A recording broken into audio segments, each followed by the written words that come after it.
Bom dia, boa tarde, boa noite. Eu estou gravando esse áudio no dia 29 de dezembro de 2017. Hoje é sábado, apareceu um espaço aqui livre para eu poder gravar esse áudio. Mas eu não sei quando que eu vou conseguir publicar esse áudio, porque amanhã é domingo, segunda-feira, terça-feira, tudo dia de festa. Então, eu vou tentar fazer tudo hoje. Se eu conseguir, glórias ao nosso Senhor Deus. Se não, se fala para quarta-feira, acho que dia 3 ou 4 de janeiro, né? Então, eu gosto de dar as datas, irmãos, para vocês irem acompanhando aí, né, o processo das mensagens, tá bom? Hoje, eu me chamo Ana Paula, para quem não me conhece. Perdoa a falta de educação. E hoje eu quero gravar uma mensagem que ela é muito profunda, meus irmãos. Essa mensagem ela é muito profunda e eu espero poder concluí-la. Eu preciso de pelo menos 1h30 aqui para trazer essa palavra. Mas visto que o tema que está sendo tratado aqui é um tema muito pesado, perigoso, eu acho que existe uma urgência em trabalhar no canal esse tipo de instrução, de estudo, para que quem segue esse canal, quem acompanha os vídeos, tenha uma noção do que a palavra de Deus fala sobre esse tema, que é o suicídio. O perigo do suicídio. E por que eu estou trazendo essa mensagem? Por que eu estou trazendo essa mensagem?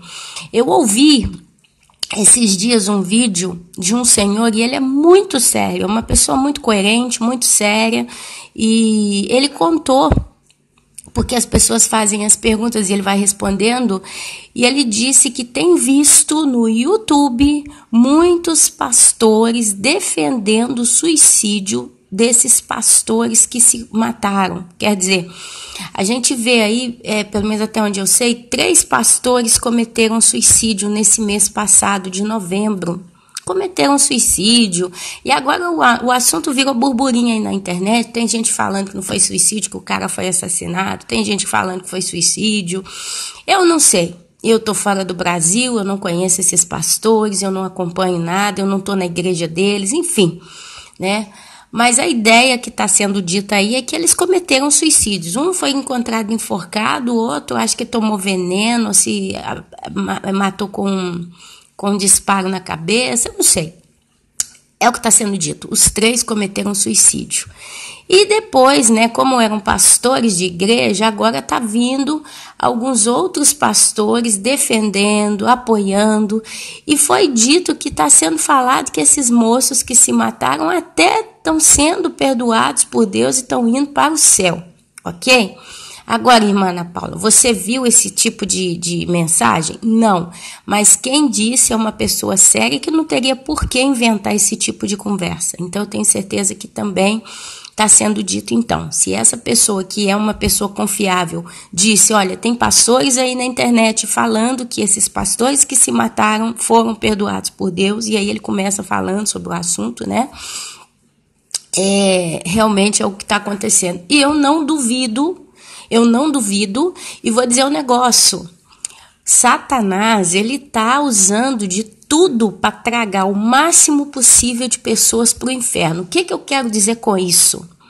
Eu quero dizer que é o seguinte: quando uma pessoa tem o dom da palavra, e essa pessoa recebe uma igreja, recebe ouvintes de qualquer lugar. Às vezes a pessoa tem dom da palavra, tem uma célula em casa, e ela tem 15 pessoas que estão toda semana ali na casa dela ouvindo tudo que ela fala e são influenciadas por esta pessoa. Então, quando uma pessoa ela tem esse espaço diante que Deus a permite ter, de ter o dom da palavra, de ser um líder, tá? Que fala e outros o escutam, seja um número de 2, 3, 5, 10 pessoas, ou seja, um grupo de 1000 pessoas, não faz diferença, porque aí a gente entra na parábola dos talentos, né? Aquele que recebeu 1, aquele que recebeu 2, aquele que recebeu 5. Então não é a quantidade, né? Mas é o que você recebeu de Deus e você administra. Essa pessoa, ela tem uma responsabilidade muito grande diante de Deus. Mas no mundo, no planeta Terra, ela tem poder em suas mãos. Ana Paula, o que você está querendo dizer com isso? Quer dizer que uma pessoa que tem o dom da palavra, ela tem poder em suas mãos? Sim, ela tem um poder de autoridade, de influência. É por isso que a gente vê templos abarrotados de pessoas indo para o engano. Estão fazendo corrente da vassoura, corrente do salto, corrente da arca da aliança, corrente do não sei do que, do sei do que, do sei do que. E são centenas e centenas de pessoas, e elas têm os seus líderes que estão pregando mentira e estão indo para o inferno. Estão fazendo idolatria, idolatria a mamon, idolatria ao dinheiro e por aí vai, tá bom? E tem aqueles que vão se ajuntando também àqueles outros líderes e cada um prega a sua mensagem. Aqui eu não estou querendo falar do que prega certo ou errado, mas a realidade é que quando alguém tem o dom da palavra, ele recebe autoridade. Ele tem o dom da influência, porque a palavra ela influencia quem escuta ou não. Porque a Bíblia fala que as pessoas estão andando, correndo por aí atrás de seus líderes, porque quando ouvem a verdade, as dão comichão no ouvido, coceira. Então elas ficam correndo atrás de líderes que se enquadram ao seu próprio ego. Então deu para entender esse negócio da influência de quem tem o dom? Então o que acontece?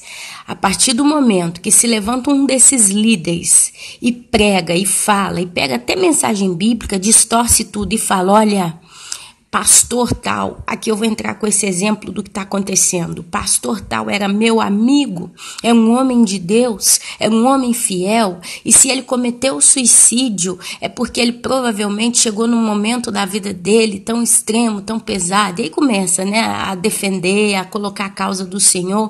Então eu tenho certeza, meus irmãos, aí entra o pastor pregando, né? Eu tenho certeza que Deus o perdoou, que ele não está no inferno, que ele cometeu um suicídio numa situação de desespero, mas Deus é misericordioso. Irmãos, presta atenção, eu não quero estar aqui julgando ninguém, eu não estou aqui falando essas coisas para julgar a pessoa A, B ou C, tá? Mas eu estou expondo aqui uma loucura que nasce desse suicídio, ou desses suicídios. Qual que é a loucura? A loucura é de esses homens defenderem que a pessoa que praticou o suicídio por ter sido uma pessoa brava, boa, de Deus, foi perdoada por causa da misericórdia de Deus. Então, essa pessoa com certeza não está no inferno. Eu, Ana Paula, não estou aqui dizendo que pessoa A, B ou C que cometeu um suicídio está ou não está no inferno. Porque eu vou ser muito clara, meus irmãos. Passou desse mundo para o lado de lá, quem é o homem para saber o que aconteceu? Eu, Ana Paula, não posso dizer que pessoa A, B ou C está no céu ou está no inferno. Não tem como, porque passou do meu limite, passou para o mundo de lá. Então, o que está de lá pertence à eternidade. O que está de cá pertence à terra dos viventes. Espera aí, Ana Paula. Então, como que eu posso saber se um parente, se um ente querido meu pode estar no céu ou no inferno? Aí a gente entra nos estudos.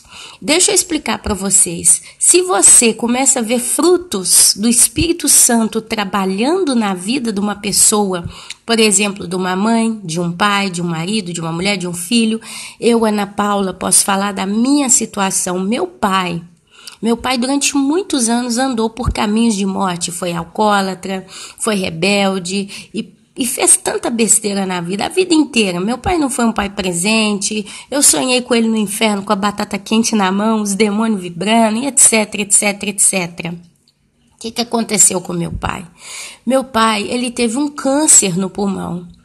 E isso veio, ele foi internado, o médico um dia falou comigo, seu pai está muito doente, ele vai precisar muito de cuidados, mas esse primeiro médico não disse que era câncer, mas pelo modo quando ele disse, provavelmente ele viu que já era um câncer, mas ele só falou que meu pai estava muito doente, mas dali começou a estrada de acerto de contas de meu pai.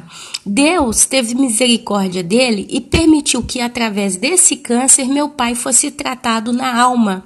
Meu pai estava com raiva de Deus, estava revoltado com a vida, porque meu pai sofreu muito. Apesar dele ter feito a gente sofrer muito, ele também sofreu muito.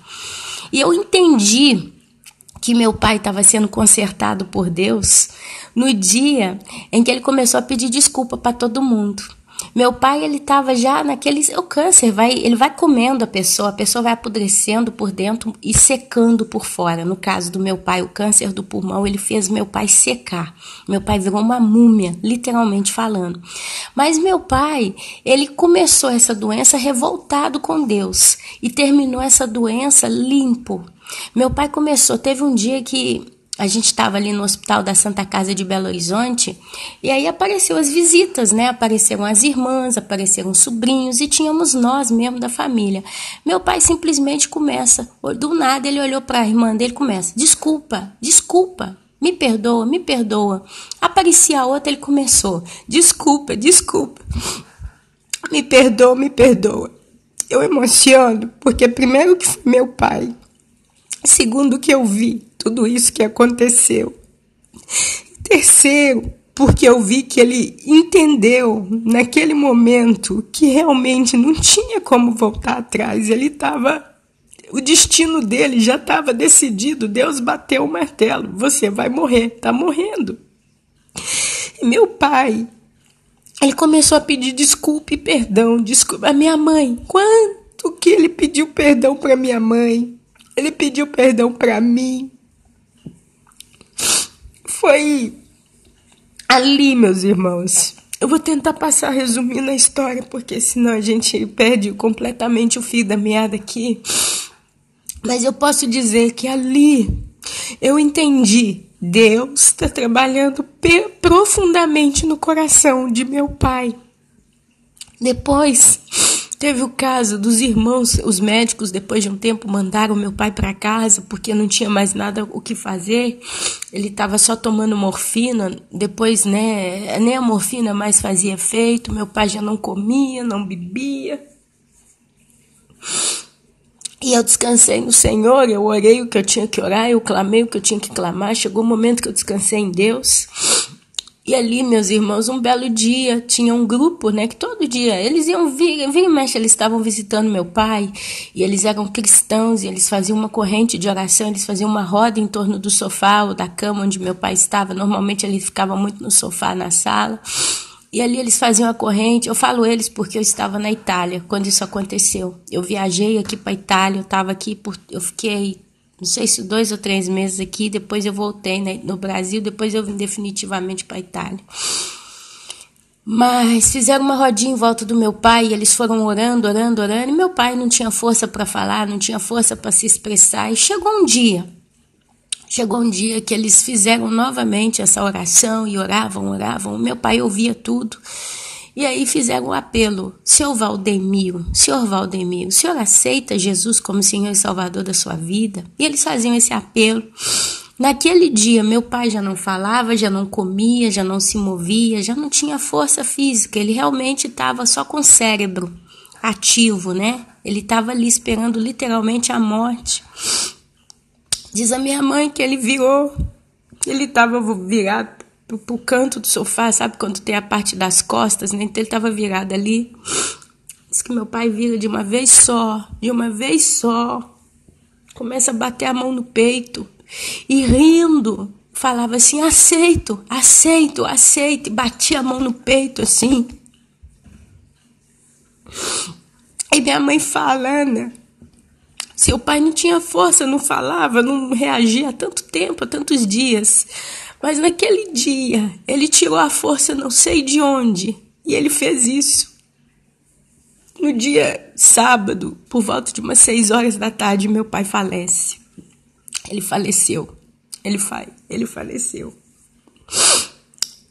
Esse é um exemplo, e é só um de tantos, meus irmãos, que a gente vê que como pode uma pessoa dessa estar no inferno? Depois desse processo pelo qual meu pai passou. Satanás é sujo, porém. É por isso que a gente tem que aprender a conhecer a Satanás. Ele começou no céu a seduzir os anjos, e ele conseguiu seduzir e arrastar consigo 1/3 deles.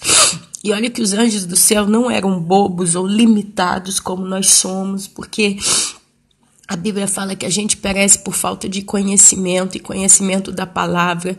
E a palavra, ela reflete o caráter de Deus. Então, os anjos do céu, eles estavam com Deus, eles estavam no céu, eles sabiam como era a natureza de Deus. Mesmo assim, Satanás conseguiu convencê-los e seduzi-los, e eles vieram com ele, né? A rebelião. Chega, seduz a Eva, seduz Caim, seduz, e vai, né? As histórias bíblicas, que quem lê Bíblia conhece aqui, como é que Satanás trabalhou e trabalha. Ele seduz os homens. Então, o que acontece? Eu comecei a ter sonhos com meu pai, na casa de uma tia nossa, né? A irmã de minha mãe. A gente estava reunido na salinha da casa de minha tia. Estava eu, minha irmã, minha mãe, um primo e uma outra tia. E meu pai num canto dessa sala, com uma blusa amarela, cor de mostarda. E meu pai olhava para mim com a boca aberta, e meu pai estava doente no sonho. Como ele estava na vida real, ele estava no sonho, parecia uma múmia mesmo, seco. E ele ficava com aquele olho desesperado, a boca aberta, querendo falar, mas não conseguia falar, e ficava apontando na minha direção. Aquele sonho me dava medo, porque meu pai estava feio, parecia um filme de terror. Eu sonhei 3 vezes esse sonho aqui na Itália. Eu acordava gritando, foi um negócio terrível, ele já tinha morrido. Na 4ª vez, na 3ª vez que eu tive esse sonho, no dia seguinte eu levantei, meu marido foi trabalhar, meus filhos e tal, eu fiz uma oração e eu falei: Satanás, você está repreendido em nome de Jesus. Porque o meu pai não se encontra nessa condição de agonia. O meu pai está na glória eterna com Deus, porque ele se arrependeu de seus pecados, ele pediu perdão e ele aceitou o nosso Senhor Jesus Cristo como Senhor e Salvador da vida dele. Então eu tenho certeza que meu pai está no gozo do Pai e não nessa situação de agonia. Então você está repreendido agora, em nome de Jesus, de me mandar esses pesadelos, porque isso não vem de Deus, vem de você, e eu não aceito. Meus irmãos, nunca mais. Acabou. Eu entendi que aquilo não vinha de Deus. Eu entendi que os mortos não podem se comunicar com os vivos. E eu cortei ali na oração. Meus irmãos, nunca mais eu tive esse sonho. Tenho paz no meu coração. E pela fé, eu, Ana Paula, acredito que meu pai realmente está no céu. Porque os indícios do que aconteceu na vida dele antes da morte indicam que ele realmente se arrependeu, que ele realmente perdoou a Deus, porque meu pai estava muito triste com Deus, meus irmãos. Não adianta, a gente acha que é até pecado falar: nossa, alguém tem que perdoar a Deus? Sim, meus queridos. Eu vi isso na prática. Meu pai estava profundamente triste com Deus, profundamente magoado, porque meu pai, ele achou por muitos anos que muitas coisas que aconteceram na vida dele é culpa de Deus. Por exemplo, meu pai, o pai dele morreu, tá? E ele ficou na casa da irmã mais velha. A irmã mais velha judiou demais de meu pai. Ela mandou os filhos tudo para a escola, e meu pai punha os primos no caixotinho e arrastava eles para a escola. Os sobrinhos, né? Porque ele era mais ou menos da mesma idade, mas ele é o mais novo de alguns filhos. Meu pai, ele foi apaixonado com uma mulher. Ele foi para São Paulo trabalhar como caminhoneiro para juntar dinheiro para construir uma casa, móveis, e ter essa mulher como a esposa dele. E minha tia, essa irmã mais velha, ficou intermediária. E meu pai mandava cartas para esta mulher. Minha tia pegava essas cartas e queimava. E falava para a mulher, que também era doida com meu pai, que meu pai não escrevia mais. Não, Valdemiro não escreve mais, ele sumiu. Quer dizer, ela gerou uma intriga entre o casal, que quando, não sei a história bem, eu só sei que quando meu pai foi ficando triste lá, e a mulher triste cá, e eu sei que ela destruiu a história, tá? Ela consumiu completamente a possibilidade dele se casar, e fez meu pai se casar com minha mãe à força. Ela cismou que minha mãe é que tinha que casar com meu pai. E meu pai não amava minha mãe, nunca amou minha mãe. E foi um casamento profundamente terrível, sabe? Foi um casamento em que meu pai casou revoltado com a vida, revoltado com Deus. E são várias histórias, amados, que foram se acumulando no decorrer dos 47 anos, porque eu não sei nem a minha idade do meu pai, então... Mas naquele período, né, acho que foram uns 47 anos que meu pai viveu, foram histórias acumuladas e que meu pai foi atribuindo tudo a Deus, porque meu pai foi criado em lar cristão. A referência religiosa do meu pai era evangélica. Então meu pai vira e mexe, estava dentro de igreja evangélica com uma outra irmã. Então foi essa história. Então ele atribuiu que Deus era o culpado da tristeza, dos problemas que ele teve. Chegou um ponto que meu pai ficou triste com Deus, ficou magoado com Deus. Então chegou um momento em que que meu pai, ele expressou isso para mim. A gente estava num hospital de Belo Horizonte, não era ainda na Santa Casa. Ele começou a xingar. Eu falando com ele, quando a gente teve a notícia da situação, meu pai estava muito revoltado ali, ele estava num banco de cimento, para vocês terem uma ideia, deitado, e meu pai, porque não conseguia ficar em pé, e ele ficou, eu falei, pai, pelo amor de Deus, pede perdão pro Senhor Jesus, que sua batata está assando, você precisa se arrepender dos seus pecados. Ele começa, por que eu tenho que pedir perdão para Deus? Olha o estado que eu tô, Deus é que me pôs assim, e começou, sabe, a se rebelar, e ali eu percebi que ele estava muito zangado com Deus. Então, meus amados, não é eu, Ana Paula, que estou triste com Deus e preciso perdoar a Deus, no sentido, Deus, eu entendo, olha o processo, por isso que eu estou falando que essa palavra é profunda, olha o processo. A pessoa, quando ela entende que a vida triste que ela tem, os problemas que ela tem, não é que é Deus quem fez ele ter esse problema todo, como se diz, é Deus em que contribuiu, né? A Bíblia diz, meus irmãos, que Deus não pode tentar a ninguém, porque Deus não pode ser tentado. Então Deus, ele não faz coisas na vida do ser humano de modo negativo. Deus não desculpa a expressão que eu vou usar aqui, mas ela é bem direta. Deus não ferra ninguém. Deus, ele não tenta o homem, Deus, ele não estimula o homem a pecar, Deus não coloca o mal na vida do homem, mas Deus, ele permite que o ser humano caminhe a vida que ele tem que caminhar. Às vezes, minha amada, você sofre com seu marido te bate, bebe, te humilha e faz e acontece, e às vezes você fala, por que Deus não me ajuda? Por que Deus não me livra? Sabe? Mas olha só, Deus, ele não está lidando só com você. Deus, ele tem um quadro familiar de uma mulher e de um marido. A mulher é cristã, é crédula, e o marido é incrédulo. E ela se casou com esse marido. Então a consequência disso é a natureza dele. Deus, ele não vai invadir a natureza de ninguém para beneficiar outros. Mas Deus, ele deixa o curso natural da vida tomar o seu rumo. E ele vai te sustentando, ele vai te conformando, ele vai te consolando, ele vai te moldando.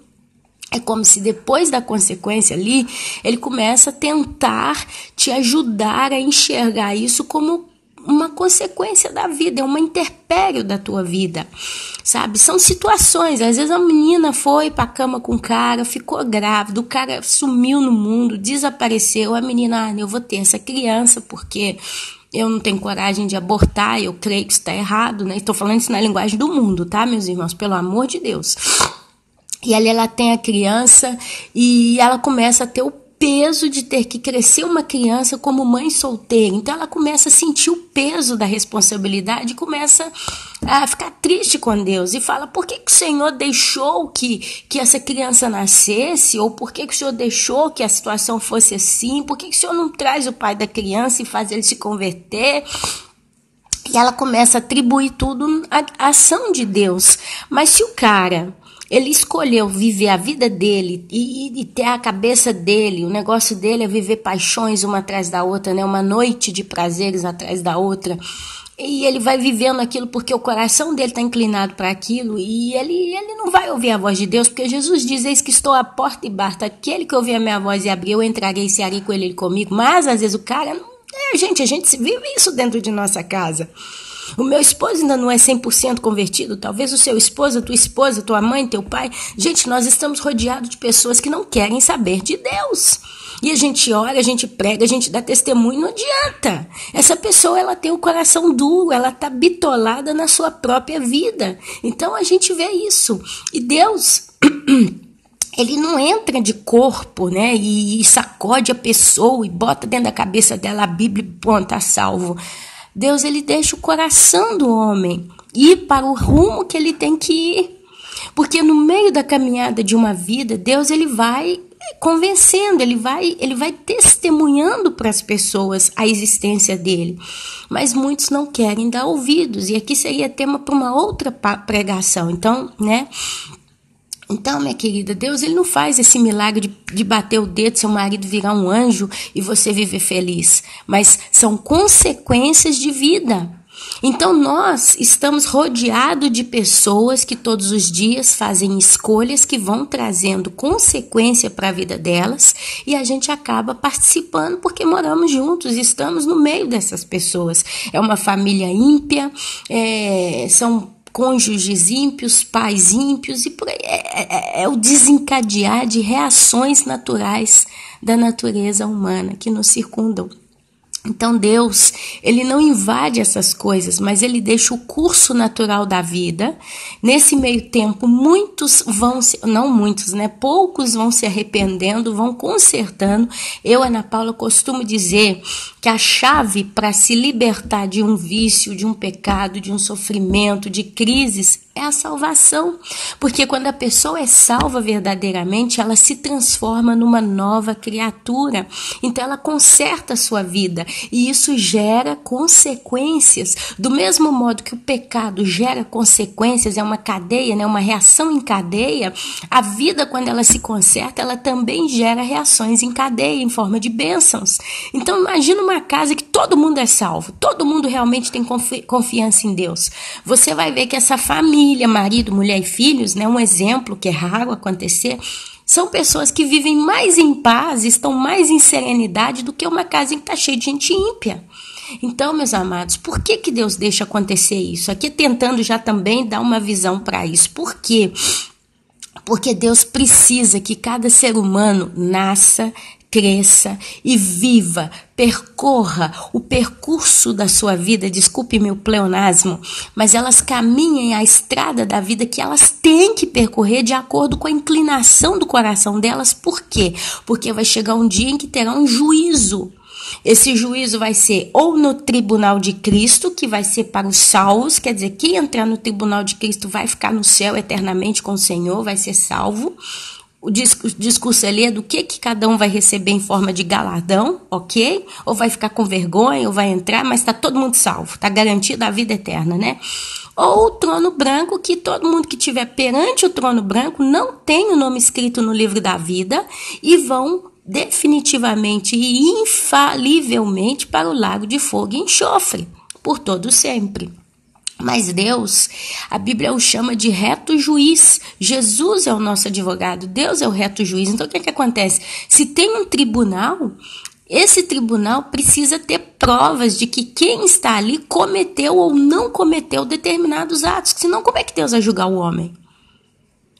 Deus não pode julgar um homem se ele não tem os fatos consumados de bênção ou de maldição numa vida. Então, de acordo com o que a pessoa fez, ele vai julgar. E cada um vai receber conforme aquilo que fez. É por isso que a gente lê aí os juízos, né, de Deus lá em Apocalipse. Cada um receberá de acordo com o que fez. Então a gente precisa nascer e viver nessa terra e ser o que o nosso coração realmente é, quer dizer, expressar a nossa verdadeira natureza e a nossa decisão do que nós queremos ter ou ser, para que Deus nos julgue. E tudo é uma coisa colegada à outra. É onde a palavra de Deus diz dos vasos para ira, dos vasos de bênção. E aí é outro assunto que a gente entraria totalmente diferente. Mas o que eu quero dizer com tudo isso?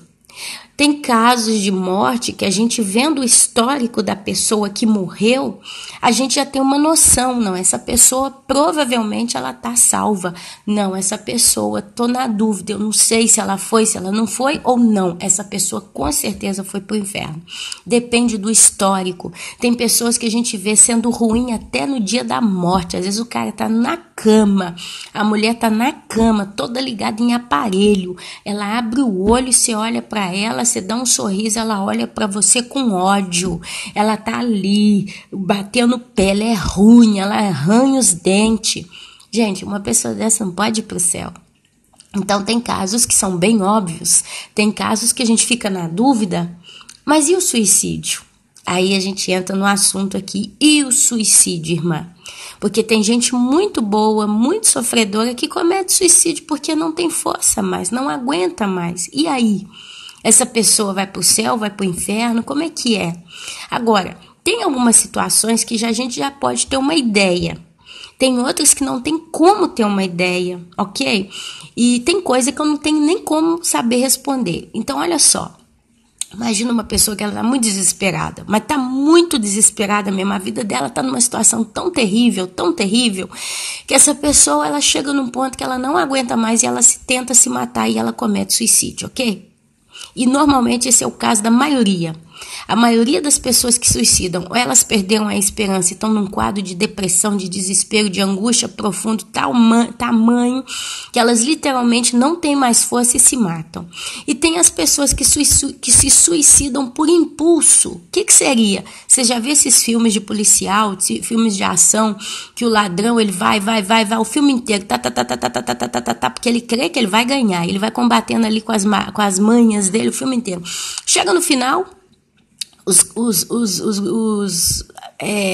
capatazes, né, os guardas dele morrem tudo, ele vê que não tem jeito de fazer mais nada, não tem saída, aí a polícia aparece na frente dele, FBI, você tá preso, levanta as mãos, e o cara tem uma arma na mão, que ele estava combatendo contra o mocinho até o final. Aí ele para, ele olha para um lado, ele olha para o outro, ele vê que não tem como correr, não tem como escapar, ele pega a arma, a primeira coisa que ele faz, pum, dispara na cabeça. Isso são suicídios por impulso. Porque ele vê que não tem como fugir, ele não quer pagar a pena de ir para uma cadeia ou coisa vaga, mas ele não está em depressão. Ele simplesmente chegou no checkmate, né? Ou vai ou racha. E ele, para não entrar e entregar a vida na mão dos policiais, pega a arma e dispara na cabeça. Morte por impulso. Tá? Ele não pensa, ele simplesmente age. Pum, eu não quero, basta. Tá bom? Eu não ganhei, mas eu não vou perder. Pum, se mata. Agora, vamos levar para o lado do suicídio, em que a pessoa está num estado de sofrimento profundo e ela perdeu a esperança. Porque é quando um ser humano perde a esperança, é que ele realmente fala, eu não tenho mais nada a perder, eu quero morrer, ok? Então essa pessoa tenta se matar. E aí ela comete os atos de suicídio, por remédio, por arma, por enforcamento, por afogamento, fogo. São várias formas, né, de se suicidar. Ana Paula, e a pessoa morreu? Ela se suicidou e morreu. Ela conseguiu ter sucesso no seu ato de suicídio. Será que essa pessoa foi para o céu ou para o inferno? Olha só. Eu ouvindo um senhor muito sábio falando, ele disse uma coisa interessante. Ele falou, vamos imaginar uma pessoa que ela está num quadro de tristeza total, ela perdeu a esperança e tal, e ela tomou remédio para morrer, ok? Eu tenho que tomar cuidado com isso que eu estou falando, porque, olha só, e ali ela tomou o remédio para morrer e ela está no processo de morte. Às vezes o remédio não matou de uma vez, não fez ela dormir de uma vez, entrar em coma, né? Aquele coma mortal que ela não acorda mais de uma vez. Às vezes ela ficou ali meia hora, né, deitada na cama, no sofá, esperando o remédio fazer efeito, ela já tomou tudo e ali tá, imagina. Isso é só entre a pessoa e Deus, a gente não tem como entrar nessas coisas, mas é só um exemplo aqui, mas é um exemplo que é como aqueles que diz a televisão, né? Atenção, isso que você vai ver aqui é perigoso, não faça na sua casa, esse tipo de placa, mas é só pra gente pensar, tá bom? Imagina que essa pessoa, nesse processo da espera do remédio fazer efeito, ela realmente para ali e fala, meu Deus, que loucura que eu fiz. Eu tomei remédio para me matar e agora esse remédio vai me matar, vai fazer efeito. Se cai na corrente sanguínea, eu tô morta. Não tem jeito. E aquela pessoa está numa situação que ela literalmente, então, se arrepende. Ali naquele momento, ela se arrepende daquela loucura que ela fez. E ela não só se arrepende, mas ela se lembra de um Deus vivo, de um Jesus que morreu na cruz. E ali então ela começa a chorar e ela se arrepende, ela pede perdão, mas perdão verdadeiro, com sinceridade de coração. E ali ela termina a oração adormecendo porque o remédio faz efeito. Será que essa pessoa vai para o inferno ou vai para o céu? Eu deixo só a interrogação. Uma coisa eu sei responder para os irmãos. E aqui vale para mim, para você e para todos os seres humanos. Quando um ser humano, ele realmente se arrepende do pecado que cometeu ou dos pecados que cometeu, e ele clama ao Senhor Jesus e implora para que ele seja Senhor e Salvador da vida dela, e faz isso de todo o coração, a palavra de Deus diz que Deus está pronto para perdoar e salvar. Se o Espírito Santo, que é o único que pode convencer o homem do pecado e do juízo, realmente convence um coração da terra, de um homem ou de uma mulher, a se arrepender, e essa pessoa se arrepende, verdadeiramente essa pessoa está salva. É o que eu posso responder. Então, meus amados, a gente não sabe o que acontece com cada ser humano. Pessoas que na beira do desespero se matam. Pessoas que tiram suas próprias vidas. Isso eu não tenho como responder, mas Deus o tem, Deus o sabe. Então não compete a minha Ana Paula falar sobre isso, e falar é isso, é aquilo, é desse jeito ou desse jeito. Mas é uma coisa que só Deus é poderoso para nos responder. Amém, meus irmãos? Então, meus irmãos, são coisas que, se a gente para analisar o pé da letra, não compete a mim ou a você responder. Mas o que eu quero dizer com isso? Porque não compete a mim a responder, eu não posso falar essas coisas. Eu não posso virar e falar, olha, o pastor A, B ou C que se suicidou foi para o céu. Sabe por quê? Porque eu vou espalhar a esperança no coração de pessoas desesperadas, que já não estão suportando mais os seus problemas e sofrimentos, e eu vou trazer uma pontinha de esperança para essas pessoas dizerem para si mesmas, espera aí, se o pastor falou que o pastor tal que se matou foi perdoado por Deus e foi para o céu, eu posso me suicidar também, porque eu estou tão desesperada tanto quanto, e eu não quero mais suportar esses problemas que eu não consigo mais, então me mato. Isso pode gerar esperança, uma falsa esperança no coração de muitos que estão sofrendo de se matarem. Deu para entender onde é que eu quero chegar com tudo isso? Se pessoa A, B ou C que cometeu suicídio foi para o céu ou para o inferno, a gente só vai saber na eternidade, meus irmãos. Mas baseado com as escrituras, que eu vou ler bastante coisa aqui, é por isso que eu acredito que esse vídeo vai ficar bem grandinho, então se preparem. A gente tem que ir mais pelo que diz a Bíblia do que pelo que diz a boca de qualquer pessoa que fala. Porque maldito o homem que confia no homem. E a palavra de Deus diz que o sofrimento, ele vem para nos aperfeiçoar em Cristo. E a gente vai ver aqui os exemplos na Bíblia do que aconteceu. E eu vou deixar de recomendação para vocês depois lerem toda a história, porque eu não tenho como ler tudo aqui, porque é muito grande. Mas se você é uma pessoa que não conhece a palavra de Deus, não leu a Bíblia, presta atenção no que nós vamos ler aqui hoje. E se você sentir essa confirmação no teu coração, essa certeza, se essa palavra está te alimentando, pode ter certeza, é o Espírito Santo que está te convencendo que nós estamos falando a coisa correta. Então tome cuidado com o que a gente escuta. Porque Satanás, o que ele faz? Ele já matou a muitos e ele vai continuar querendo matar quantos mais for possível.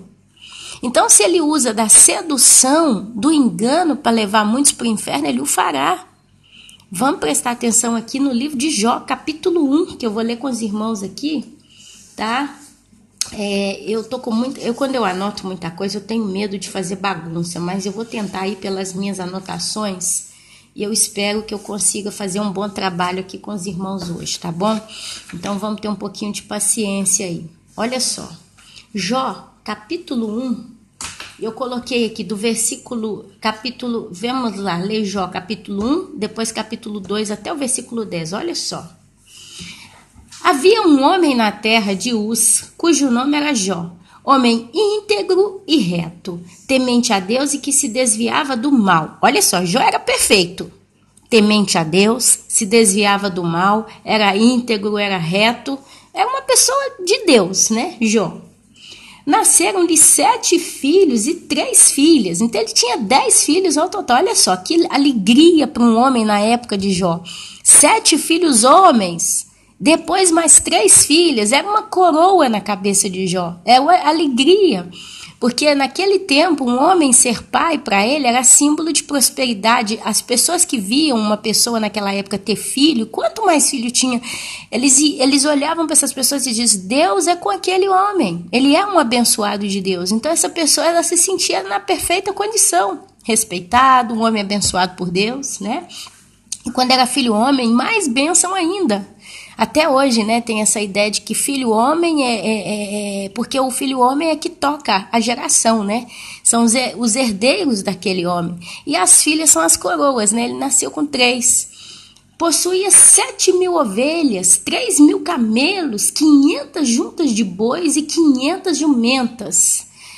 Olha só, esses números que estão sendo falados aqui, eu acredito na minha ignorância que foi dito para que quem entende de escatologia, quem entende de Bíblia, quem entende das histórias aí do povo judeu na época, né?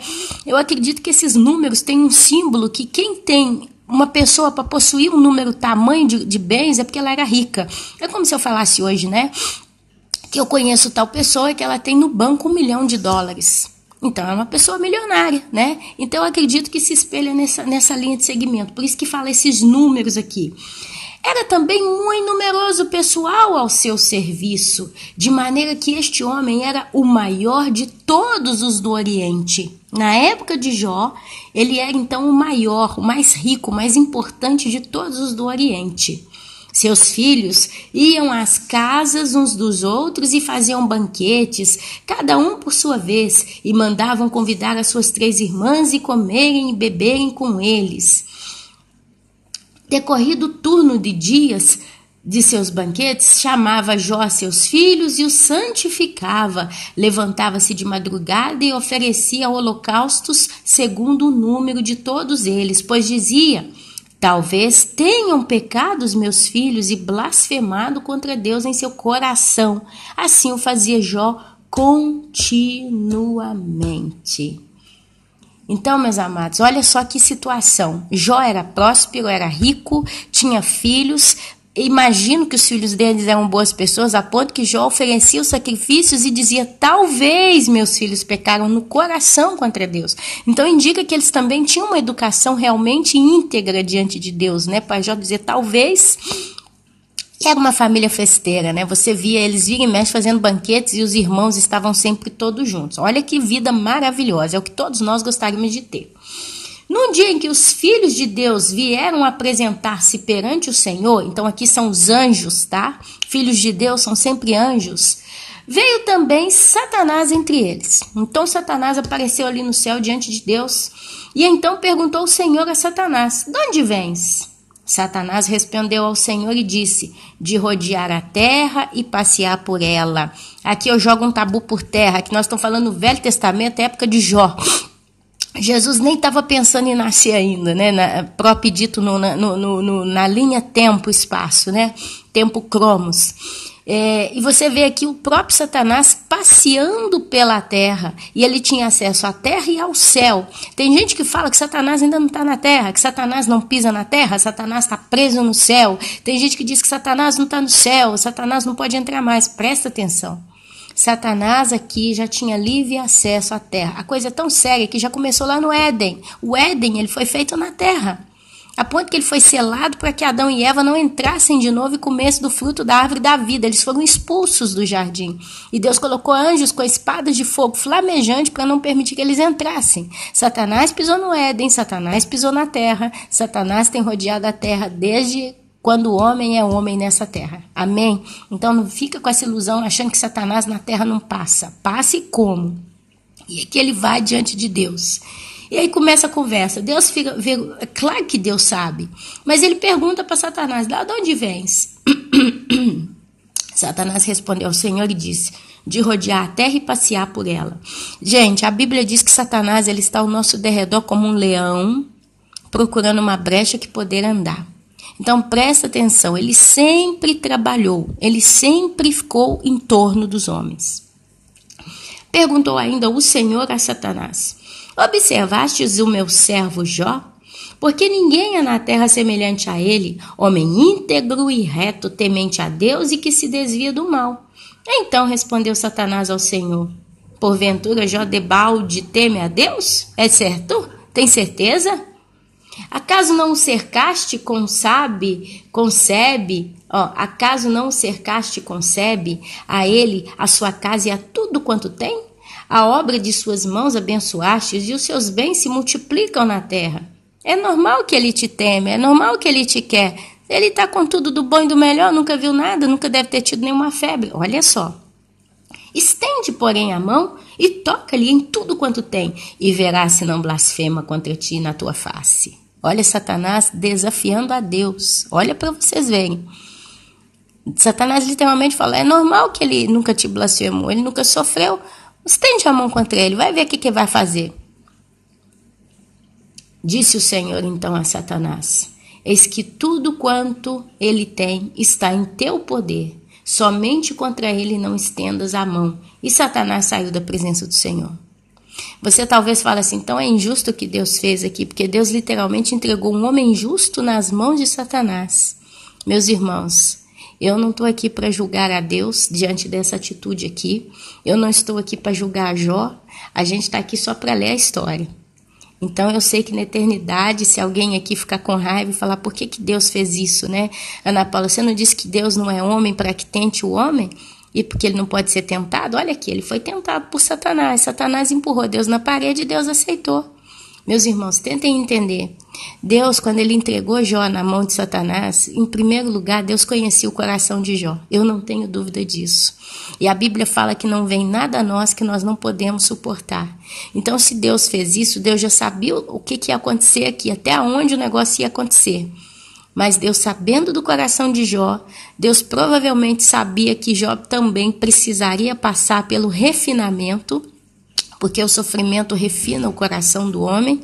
Deus então usou dessa situação para então poder refinar o caráter de Jó, para ele ser 100% aprovado. É o máximo que eu posso responder diante dessa atitude que Deus teve com o próprio Jó, que até então era um homem reto e justo. Mas Deus também conseguiu provar que ele realmente era um homem reto e justo. O coração de Jó até o final foi um coração que não pecou contra Deus. Mas a história é longa, depois eu te convido a ler todo o livro de Jó. Mas comece com essa base. Deus aqui não fez uma maldade com Jó. Pegou ele da bonança e jogou ele no fogo. Não, Deus ele fez isso porque ele provavelmente, com certeza sabia, eu posso permitir que Satanás toque no meu servo, porque meu servo me é fiel. Gente, Abraão teve o maior sonho da vida dele, era ter um filho. Deus dá Isaac para Abraão depois de não sei quantos anos. Quando Abraão está feliz ali com seu filho, já entrando ali nos seus 12, 13, 14 aninhos de idade, Deus liga para Abraão e fala assim, eu quero seu filho para mim. Você vai dele para mim, você vai me sacrificar seu filho. Abraão não pensou duas vezes. Abraão pegou o menino, levou para o monte, botou o menino lá no altar, levantou o punhal. Na hora que ele estava literalmente para matar o filho, Deus para ele na hora que ele estava para encostar o punhal no peito de Isaac. Ali Deus falou, eu sei. Aí você fala, Deus tentou Abraão, porque foi praticamente o ponto da morte. Deus conhecia o coração de Abraão. Mas Deus precisava que Abraão cometesse tal coisa para que no dia do juízo, Abraão vai ter a sua coroa de glória, né? Deus fala que nós seremos coroados com coroas de glória, tá? E Jó não foi diferente. Deus, ele permite coisas na vida de pessoas que são deles, porque ele sabe, até esse ponto eu posso permitir que tal aconteça. Por quê? Porque eles têm que ser refinados, eles não vão entrar em qualquer lugar, eles vão entrar na eternidade para viver comigo pelos séculos dos séculos. E Deus não quer um segundo Lúcifer no céu. Então, meus amados, a gente tem que aprender a tentar ver pela mentalidade de Deus. Quando você olha por essa ótica, tudo fica mais claro. Não mais simples ou mais fácil, mas fica mais claro. Porque a palavra de Deus diz que ele é o Deus da justiça. E na justiça dele, então, ele fala, sim, você pode tocar em Jó. Você pode tocar em Jó. E agora começa a angústia da história. Olha só. As aflições e a paciência de Jó. Sucedeu um dia em que seus filhos e suas filhas comiam e bebiam vinho na casa do irmão primogênito, uau! Que veio um mensageiro a Jó e lhe disse, os bois lavraram e as jumentas pasciam junto a eles. De repente deram sobre eles os sabeus e os levaram e mataram aos servos a fio de espada. Só eu escapei para trazer-te a nova. Falava ainda este, quando veio outro servo e disse, fogo de Deus caiu do céu e queimou as ovelhas e os servos e os consumiu. Só eu escapei para trazer-te a nova. Falava este ainda, quando veio um outro servo e disse, dividiram-se os caldeus em 3 bandos, deram sobre os camelos e os levaram e mataram aos servos a fio de espada. Só eu escapei para trazer-te a nova. Então, eles foram atacados pelo povo caldeu, os inimigos, né? Também este falava ainda, quando veio outro e disse: estando teus filhos e tuas filhas comendo e bebendo vinho em casa do irmão primogênito, eis que se levantou grande vento do lado do deserto, e deu nos 4 cantos da casa, a qual a casa caiu sobre eles e morreram. Só eu escapei para trazer-te a nova. Então Jó se levantou, rasgou o seu manto, raspou a cabeça, e lançou-se em terra, e adorou, e disse: nu saí do ventre de minha mãe, e nu voltarei. O Senhor o deu, e o Senhor o tomou. Bendito seja o nome do Senhor. Em tudo isso, meus irmãos, Jó não pecou, nem atribuiu a Deus falta alguma. Quer dizer, Satanás começou tocando na riqueza de Jó, depois tocou nos filhos, um vento bateu, a casa caiu e matou a todos os 10 filhos de Jó. E Jó depois, e olha só, uma notícia veio atrás da outra, né? Um chegou, deu uma notícia triste, o outro chegou, deu outra, um ainda estava falando, o outro já chegou, foi uma coisa em cadeia. Jó então no final de tudo fala somente isso: nu, saí do ventre de minha mãe e nu voltarei. A gente nasce sem trazer nada para o mundo. A gente morre sem levar nada do mundo. O Senhor o deu, o Senhor tomou. Bendito seja o nome do Senhor. Eu o louvo do mesmo jeito. Olha só a atitude de Jó. Ele se vestiu de pano de saco, ele raspou a cabeça e lançou-se em terra. Jó aqui ele se humilha. Jó aqui então ele entra numa situação de dizer: eu não sou nada. Quando as pessoas no Velho Testamento vestiam pano de saco, elas expressavam isso: eu não sou nada. Diante de Deus eu sou nada. Eu me visto em pano de saco, eu raspo a cabeça, o cabelo é como uma coroa de honra, de glória para o ser humano, né? É o véu, esconde a vergonha. A mentalidade era essa. Então eles tiram o cabelo, quer dizer, eu estou nu, completamente nu. Eu estou exposto.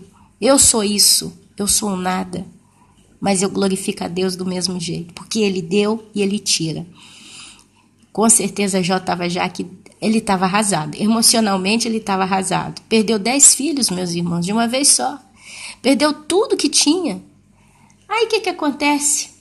Num dia, capítulo 2, em que os filhos de Deus vieram apresentar-se perante o Senhor, veio também Satanás entre eles apresentar-se perante o Senhor. Então o Senhor disse a Satanás: de onde vens? Respondeu Satanás ao Senhor e disse: de rodear a terra e passear por ela. Perguntou o Senhor a Satanás: observaste o meu servo Jó? Porque ninguém há na terra semelhante a ele, homem íntegro e reto, temente a Deus e que se desvia do mal. Ele conserva a sua integridade, embora me incitastes contra ele para o consumir sem causa. Satanás incitou a Deus contra Jó. Aqui Deus mesmo fala: você me incitou, quer dizer, você me levou a ficar contra o meu servo Jó. Mas mesmo assim, esse homem continua íntegro e reto diante de mim. Lembrando que da primeira vez, Satanás pede, contas a Deus, ele o incita contra Jó. E Deus fala: faz o que você quiser, mas não toques nele. Então aqui Jó não foi tocado. Você vê que tocou-se na casa de Jó, nos bens de Jó, nos filhos de Jó, mas Jó ficou íntegro, intacto. Agora Deus continua falando, né? Olha só, ele perdeu tudo, mas continua me adorando, continua sendo reto. Olha para vocês verem como que Satanás é sujo. Então Satanás respondeu ao Senhor: pele por pele, e tudo quanto o homem tem dará pela sua vida. Pele por pele, tudo quanto o homem tem dará pela sua vida. Estende, porém, a mão, toca-lhe nos ossos e na carne, e verás se não blasfema contra ti na tua face. Disse o Senhor então a Satanás: eis que ele está em teu poder, mas poupa-lhe a vida. Meu Deus. Deus entregou literalmente o próprio Jó nas mãos de Satanás e disse: poupa-lhe a vida. Essa frase, poupa-lhe a vida, significa que Satanás ele tem poder para tirar a vida do homem. Se Deus entrega o homem nas mãos de Satanás, Satanás tem autoridade e poder para matar. E a Bíblia diz que ele veio para matar, roubar e destruir. Tem muita gente sendo ceifado pelas mãos de Satanás no mundo inteiro. Se Deus dá, Satanás faz o que quer. Mas Deus limita. Deus aqui fala, toca-lhe a carne e os ossos, mas poupe-lhe a vida. Poupe-lhe a vida. Quer dizer, Satanás aqui não tinha poder para matar Jó, porque Deus não permitiu. Mas ele pôde fazer outras coisas. E olha só o que acontece. Então saiu Satanás da presença do Senhor e feriu a Jó de tumores malignos, desde a planta do pé até o alto da cabeça. Jó, sentado em cinza, tomou um caco para com ele raspar-se. Então sua mulher lhe disse, ainda conservas a tua integridade? Amaldiçoa a Deus e morre. Mas lhe respondeu Jó, falas como qualquer doida. Temos recebido o bem de Deus e não receberíamos também o mal? Em tudo isso não pecou Jó com seus lábios. E aqui, meus amados, começa a sofrência, né? O sofrimento de Jó. Eu queria ler para os irmãos uma coisinha que eu andei escrevendo aqui sobre esses tumores. Eu creio, meus amados, que existem muitos motivos de tumores, tá bom? Malignos. A Bíblia fala que ele pegou da planta dos pés até a cabeça. Todo o corpo de Jó foi infestado de tumores malignos. Eu, como gosto de dar uma pesquisada de vez em quando, escrevi no Google, né? Como é que eu escrevi? Consequências de tumor maligno. Ou então, efeito colateral de tumores malignos. Olha o que a internet me responde. Efeitos de tumores malignos. Pode ser, meus irmãos, que Jó teve um melanoma.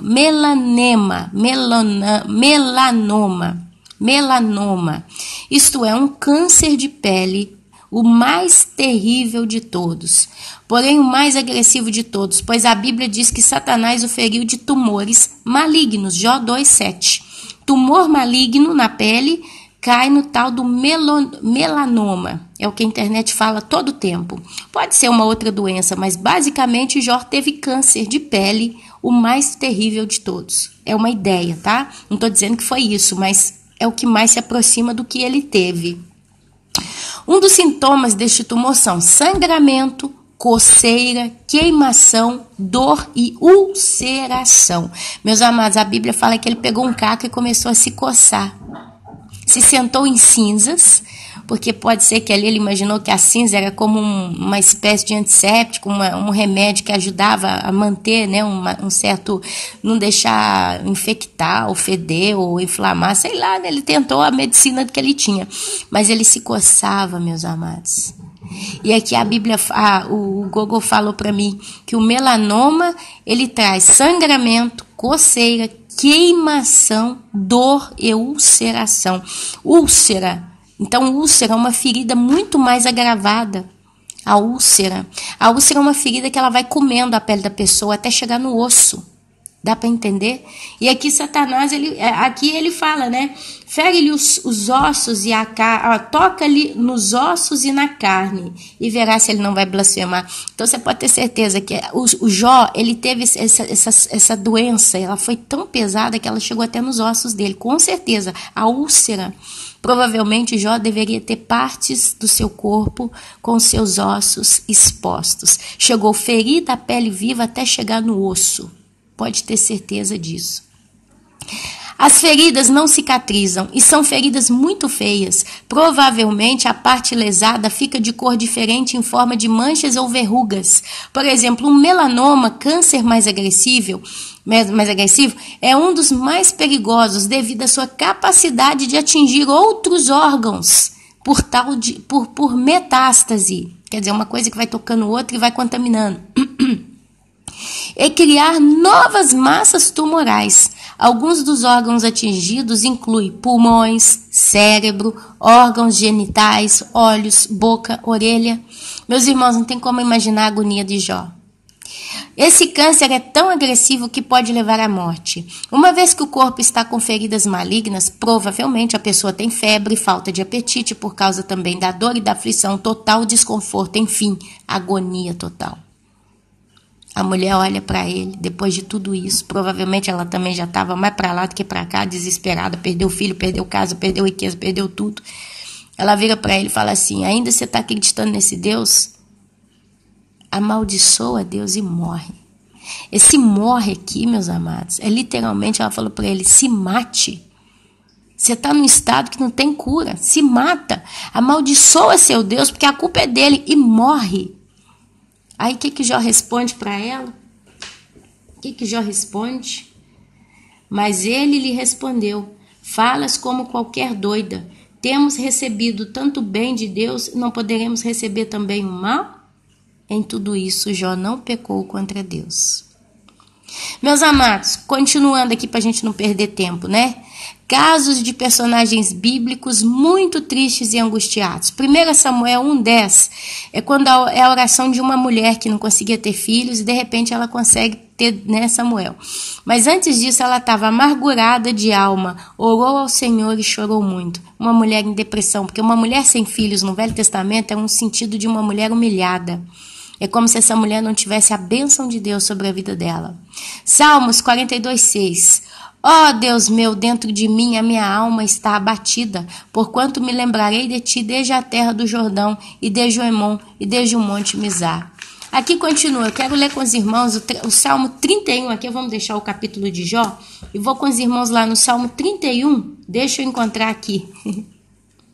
Eu marquei e perdi, mas eu vou ter que achar. Salmo 31, tô começando a ficar sem voz aqui. Salmo 31, onde é que está o livro de Salmos? Salmos, Eclesiastes 31, tá? Dos versículos 9 ao 16. Salmo 31, depois vocês podem ler o Salmo Lamentos e Louvor.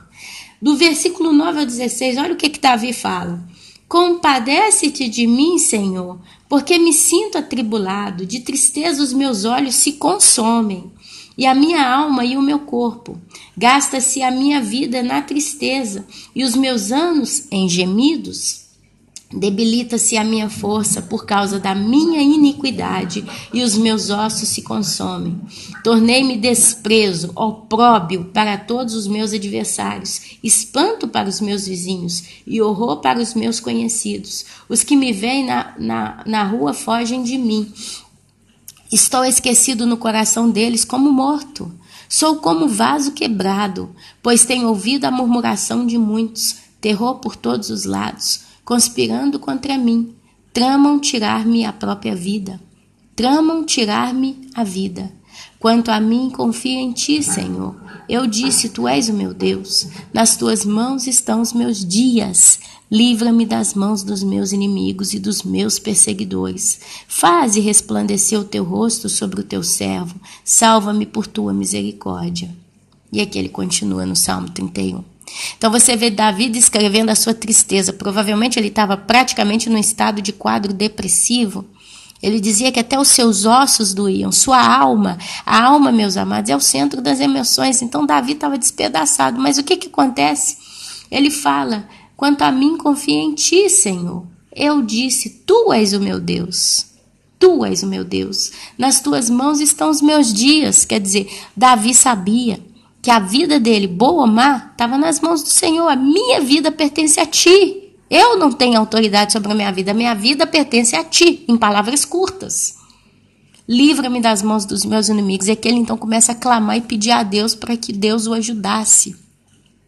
No Salmo 30 também podemos ver Davi passando por muita angústia, mas ele tinha esperança no poderoso resgate de Deus para com a sua vida. Quando alguém está em Deus, clama por socorro e resgate, tem esperança de que ele pode salvar. Vamos ver também lá no Salmo 29, Davi glorifica a Deus. Eu vou só ler aqui onde eu grifei, ó. Tributai ao Senhor, filhos de Deus, tributai ao Senhor glória e força, tributai ao Senhor glória devida ao seu nome, adorai o Senhor na beleza da santidade. Depois ele vai falando de majestade. A voz do Senhor despede chamas de fogo, a voz do Senhor faz tremer o deserto, o Senhor faz tremer o deserto de Cádiz, a voz do Senhor faz dar cria às corças e desnuda os bosques, e no seu templo tudo diz glória. O Senhor preside aos dilúvios, como rei o Senhor presidirá para para sempre. O Senhor dá força ao seu povo, o Senhor abençoa com paz o seu povo. Então você vê Davi no Salmo 28 também, né? Ele glorifica a Deus, ele suplica a Deus. Então você vê Davi num quadro de expor a sua tristeza, expor a sua fragilidade, expor o estado da sua alma, a sua dor profunda, mas ele ao mesmo tempo ele glorifica todo o tempo a Deus, como Jó. Jó não peca contra Deus. Jó tinha em mente, apesar da desgraça na qual ele se encontrava, ele não pecou contra Deus.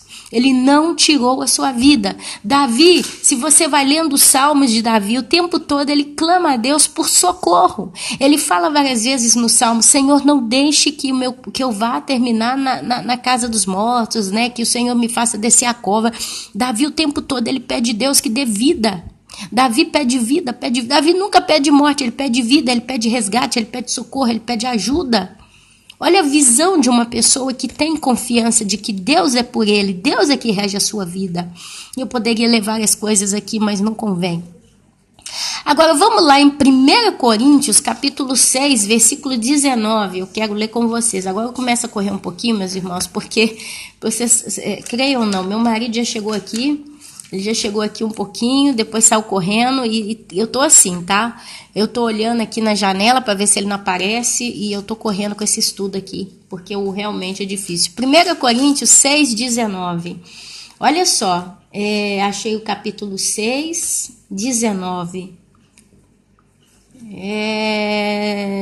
Ok, eu vou começar aqui. 6, 19, bem lá no finalzinho, olha só. Ele vira e fala assim, ó: acaso não sabeis que o vosso corpo é santuário do Espírito Santo, que está em vós, o qual tendes da parte de Deus, e que não sois de vós mesmos? Porque fostes comprados por preço. Agora, pois, glorifica a Deus no vosso corpo. Aqui, o apóstolo Paulo, ele fala com as pessoas que são de Deus, os crentes, vamos dizer assim. É como se nós falássemos com todos aqueles que dizem: eu tenho Jesus como Senhor e Salvador da minha vida, eu sou crente, tá bom? A ideia é essa. E aqui Paulo, já no início do capítulo 6, ele censura o litígio entre os irmãos, ele começa a dar aqui vários conselhos. Por exemplo, aqui no versículo 9 do capítulo 6: ou não sabeis que os injustos não herdarão o reino de Deus? Não vos enganeis, nem impuros, nem idólatras, nem adúlteros, nem efeminados, nem sodomitas, está falando dos homossexuais em geral, nem ladrões, nem avarentos, nem bêbados, nem maldizentes, nem roubadores herdarão o reino de Deus. Tais fostes alguns de vós, mas vós vos lavastes, mas fostes santificados, fostes justificados com o nome do Senhor Jesus Cristo e no Espírito Santo de nosso Deus. Então você vê aqui Paulo falando: nós hoje somos novas criaturas. Se eu sou nova criatura, eu tenho consciência que eu pertenço a Deus. Consciência que eu pertenço a Deus. Se você vai lá em Gênesis, capítulo 1, do 26 ao 28, lá você vai ver a Deus criando o homem. Façamos o homem a nossa imagem e a nossa semelhança.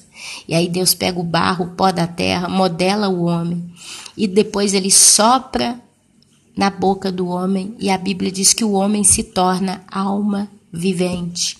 Deus, ele dá o espírito para o homem. Então nós somos feitura de Deus. Deus nos fez. Amém? Meu amado, minha amada, se eu, Ana Paula, vou na cozinha e faço um bolo, o bolo é meu, fui eu que fiz. Se eu quiser dar o bolo de presente, se eu quiser comer o bolo, enquanto eu não dou permissão para qualquer pessoa tocar no bolo, o bolo é minha propriedade. É um exemplo muito pobre, mas dá para entender aqui. Deus, ele fez o homem. Então está nas mãos de Deus o nosso viver e o nosso morrer. 1 João 3,15, a palavra de Deus diz que nenhum homicida tem a vida eterna. Vamos lá? 1 João, deixa eu ver se eu consigo encontrar aqui. Quando eu começo tendo que folhear muito a Bíblia, eu começo a me embrulhar também, porque eu estou ansiosa aqui com medo de meu esposo chegar, então eu não tenho muita tranquilidade para fazer o estudo com os irmãos. Me perdoem, eu tenho que ser sincera. 1 João 3,15, olha só, não é que eu acho o livro do João. Espera aí que eu vou achar, vocês têm que ter paciência comigo. 1 João 3,15, Marcos, Lucas e João. Mas é 1 João, não é João 3,15. Bom, basicamente lá diz 1 João 3,15, nenhum homicida tem a vida eterna. Basicamente é isso, eu vou deixar quieto aqui, tá? Apocalipse 21, 6-8. Olha o que está dizendo aqui. Apocalipse, capítulo 21, 6-8. É mais fácil de achar, que está lá no final. Disse-me ainda, e aqui quem falou foi Jesus falando para o João na ilha de Patmos, né? Ele revelando para ele o livro de Apocalipse, lá no capítulo 21, do versículo 6 até o 8. Olha o que Jesus fala para João. Tudo está feito. Eu sou o alfa e o ômega, o princípio e o fim. Eu, a quem tem sede, darei de graça da fonte da água da vida. O vencedor herdará estas coisas, e eu lhe direi, serei seu Deus, e ele será meu filho. Quanto, porém, aos covardes, aos incrédulos, aos abomináveis, aos assassinos, aos impuros, aos feiticeiros, aos idólatras e a todos os mentirosos, a parte que lhes cabe será no lago que arde com fogo e enxofre, a saber, a segunda morte. Meus irmãos, baseando nesses textos bíblicos aqui, eu quero ler com você, se eu conseguir, está escrito já, eu copiei. 2 João, capítulo 1, versículo 10, diz o seguinte: se alguém vem ter convosco e não traz essa doutrina, qual é a doutrina? A doutrina de Cristo. Não o recebais em casa, nem lhe deis boas-vindas, porquanto aquele que lhe dá boas-vindas se faz cúmplice das suas obras más. O que eu quero dizer com isso aqui, meus irmãos? A Bíblia fala claramente que nós somos o templo do Espírito Santo de Deus. Tá claro, não tem dúvida, qualquer crente sabe disso. Até o crente menos biblado, desculpa a palavra inventada, né? Mas até o crente menos informado da Bíblia sabe que nós somos o templo do Espírito Santo. A Bíblia, ela foi escrita para aqueles que são de Deus, né? Porque você vê, tem gente que lê a Bíblia, mas não é de Deus, então não entende, as palavras ali são loucura na cabeça da pessoa. Mas, quando uma pessoa realmente a confessou a Jesus como Senhor e Salvador, e ela põe isso na cabeça, eu sou de Deus, e ela começa então a entender que a primeira coisa que a Bíblia fala é que nós então passamos a ser o templo do próprio Deus, através do Espírito Santo que habita em nós. Depois a Bíblia fala claramente que quem é assassino não vai herdar o reino de Deus, mas vai parar no lago de fogo e enxofre. Eu posso pegar um revólver, disparar numa pessoa e matar uma pessoa. Se essa pessoa está em pecado e morrer, ela vai para o inferno. Satanás ceifou a vida dela. É o que acontece a cada segundo no mundo inteiro. Se aquela pessoa for uma pessoa de Deus salva em Cristo, ela vai morrer e vai para o céu. Eu virei assassina, estou matando alguém. Mas eu peguei e matei, a atitude de matar uma vida. Agora, se eu pego aquela mesma arma, em vez de matar a pessoa, eu mato a mim mesmo, é o mesmo ato. Quer dizer, se eu mato ou se eu me mato, eu estou matando alguém, seja um terceiro ou seja eu mesmo. Então, meus amados, um suicida, ele é assassino de si mesmo. Dá para entender o perigo do discurso do suicídio? Ah, Ana, mas eu estou tão triste. Você falou aí que talvez se eu me arrepender no processo da morte, Deus ainda pode me salvar. Presta atenção como tem gente que distorce as coisas. Então eu vou me matar. Eu vou tomar umas pílulas para morrer. Eu sei que eu não vou dormir ali na mesma hora, instantaneamente. Naquele processo eu me arrependo direitinho, conserto tudo e vou para o céu. Você acha? A Bíblia fala que quando a gente tem intenção em praticar o mal, a gente já pecou. Porque sai do coração. Não adianta eu querer ser espertinha com Deus. Isso vale para tudo. Eu sou casado, eu vou adulterar porque tem uma mulher no meu serviço que ela é linda. E ela tá me dando a maior bola. Minha mulher lá, tadinha, parece uma geladeira velha, fria. de vez em quando não é perfumada, que é a coisa lá, e tem esse violão aqui do meu lado, tá me dando uma bola, eu vou dar uma escapadinha, mas eu sou crente, eu sou cristão, meu Deus, e agora? Não, eu vou fazer o seguinte, eu vou arrumar tudo direitinho, eu vou fazer tudo na escondida, na surdina, vou lá, vou ficar com essa mulher, vou alugar o melhor quarto de motel que eu puder, eu vou me deliciar ali por 3, 4 horas, eu vou esfogar a minha necessidade, a minha vontade, né? Eu vou matar o meu desejo, então eu vou me lambuzar o quanto eu quiser com essa mulher, eu vou aproveitar até o topo, depois que eu terminei, eu vou tomar um banho, vou jogar as roupas fora, vou pôr roupa nova, vou para a igreja, vou ajoelhar no chão antes de voltar para casa, vou pedir perdão a Deus de todo o meu coração e depois eu volto para casa e vou me reconciliar. Vocês acham que esse tipo de pensamento, de projeto, de plano tem perdão de Deus? Você já fez tudo premeditado? Você estudou para pecar e para pedir perdão? Não dá certo não, minha querida. Não tente ludibriar a Deus. Não tem como. Deus, ele é tão sério, que tem pessoas que elas podem até falar, já que eu entendi que o pastor falou que suicida pode ter perdão, então eu vou tentar me matar lentamente. Eu sei que uma vez que eu consumir tal veneno, eu vou morrer, não adianta nem ir para o hospital. Inclusive, eu nem carrego o celular, porque eu posso tentar ligar, não vai ter bateria, eu vou para um lugar deserto que eu posso gritar, ninguém vai me escutar, mas eu vou ter uma morte lenta e ali, então, no processo da morte, eu vou pedir perdão a Deus. Ok? Premeditei já toda a situação, tá tudo estudado, regulado. Então eu vou dar fim na minha vida, mas antes que ela vá, eu vou pedir perdão e Deus, em vez de me levar para o inferno, vai me deixar levar para o céu. Ok? Ok. Deus é poderoso para te matar na hora. Você sabia que até o processo de você pegar o carro e dirigir-se, né, para o local do crime, você pode ter um acidente ali no meio do caminho, pode ter um derrame no coração? Você sabia que na hora que você pegar o veneno, achando que aquele veneno vai demorar a fazer efeito, ele pode fazer efeito na hora? Porque você pode ter uma reação num corpo diverso, né? O seu corpo pode ter uma reação diversa ao veneno. A gente não tem como ludibriar a Deus. É aí que tá, meus irmãos. Então eu não estou aqui para dizer que o pastor que cometeu suicídio está no inferno, está no céu. Mas se eu vou pela base da Bíblia, tudo indica que se ele é um homicida, um suicida, se matou a si mesmo, ele se tornou um assassino de si mesmo, ele tirou a própria vida, tudo indica que essa pessoa não está no céu. Pode ter sido pastor, pode ter sido o maior santo do mundo. Tudo indica, tudo indica. Ana Paula, e o soldado corajoso que se lançou na frente da bomba para que uma vítima inocente não morresse? Ele foi um suicida, Ana. Você acha que esse cara vai para o céu ou para o inferno? É sempre uma situação. Às vezes é um homem de Deus, é um soldado, e ele está na guerra, mas é uma pessoa de Deus. Um soldado, ele sabe que ele vai estar de frente para a morte todo o tempo. A partir do momento que ele entra no campo de batalha, o soldado, ele sabe que ele pode morrer. A morte o rodeia, desde a hora que ele entra no campo de batalha até a hora que ele termina a guerra.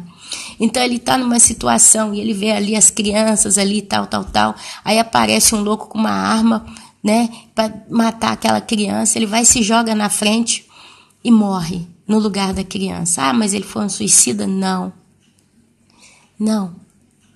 Ele agiu por impulso, mas a intenção dele não era se matar, ele não queria se matar. A intenção dele é que ele queria proteger a criança, ele queria salvar aquela vida. E a única coisa que ele podia fazer naquele momento, no impulso, a coisa mais correta que ele podia fazer era se lançar na frente para que a bala não atingisse a criança. E ele morre. Ele não foi um suicida, ele foi um herói.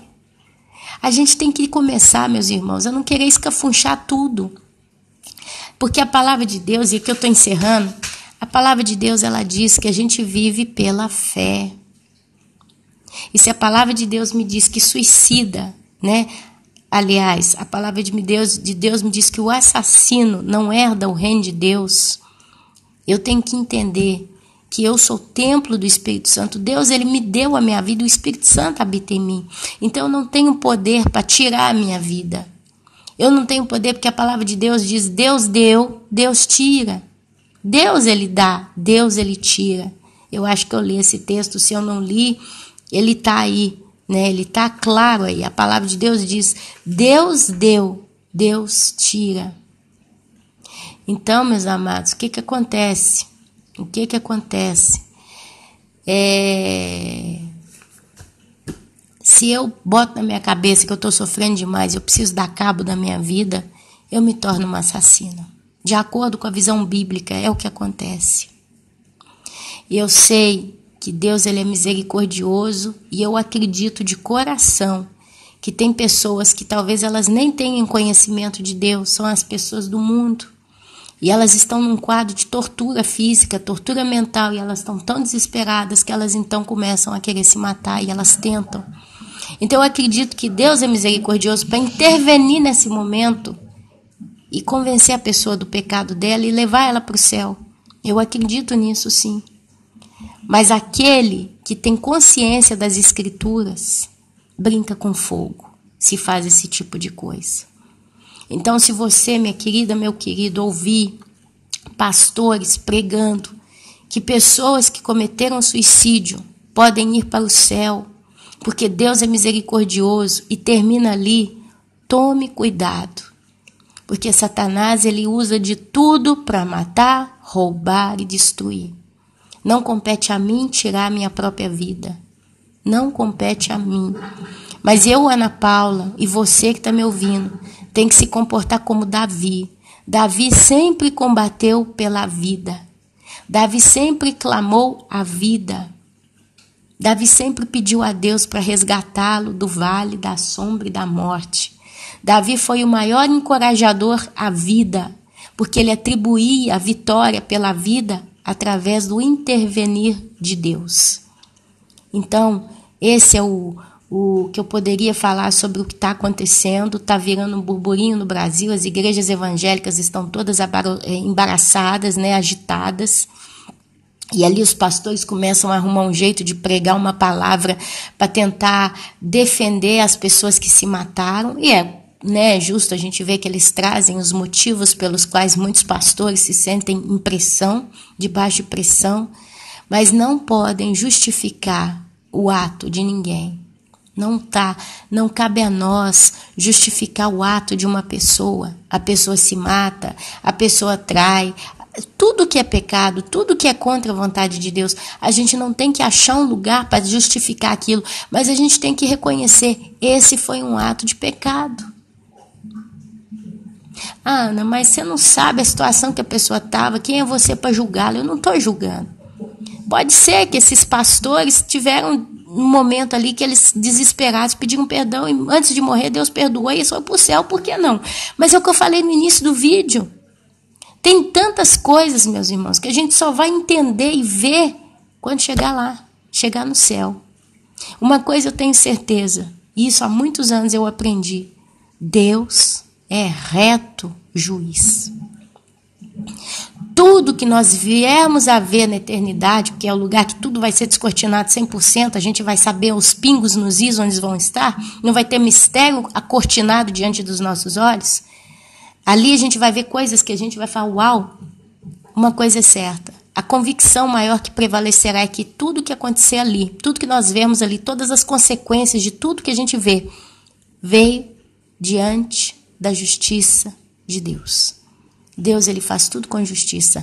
Então, quem foi para o inferno foi porque mereceu debaixo da justiça de Deus ir para o inferno. Porque escolheu no final de tudo menos Deus. E quem está no céu, quem está na eternidade, quem herdar a vida eterna, escolheu sempre, em primeiro lugar, a soberania de Deus em sua vida. Quer dizer, Ele é o meu Senhor, soberano.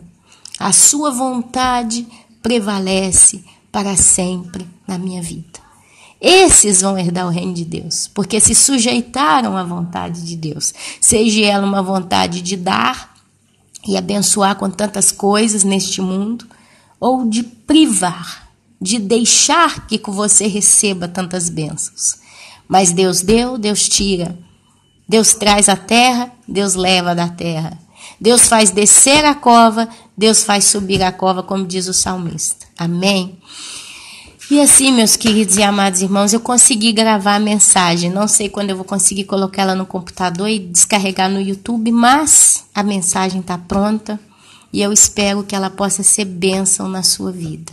E assim eu vos saúdo com a santa, gloriosa e poderosa Shalom do nosso Senhor Deus, do nosso amado, nosso Senhor Yeshua HaMashiach, Jesus Cristo.